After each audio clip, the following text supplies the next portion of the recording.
ಶ್ರೀಮದ್ ವಾಲ್ಮೀಕಿ ರಾಮಾಯಣದ ಅಯೋಧ್ಯಾಕಾಂಡದ 18ನೇ ಸರ್ಗದಲ್ಲಿ ಕೈಕೇಯಿಯು ಶ್ರೀರಾಮನಿಗೆ ಹೇಳುತ್ತಿದ್ದಾಳೆ, ನಿಮ್ಮ ತಂದೆಯು ನನಗೆ ಪ್ರತಿಜ್ಞೆ ಮಾಡಿಕೊಟ್ಟಿರುವಂತೆ ಅವನ ಪ್ರತಿಜ್ಞಾ ಪಾಲನೆಗೆ ಸಾಧನಭೂತನಾಗಿ ನಿಲ್ಲು.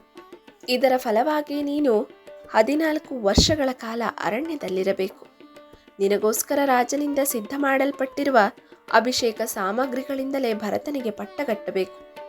ಈ ಪಟ್ಟಾಭಿಷೇಕ ಸಮಾರಂಭವನ್ನು ಪರಿತ್ಯಜಿಸಿ ಜಟೆ ನಾರುಮುಡಿಗಳನ್ನು ಧರಿಸಿ 14 ವರ್ಷಗಳ ಕಾಲ ದಂಡಕಾರಣ್ಯದಲ್ಲಿ ವಾಸ ಮಾಡಿಕೊಂಡಿರು.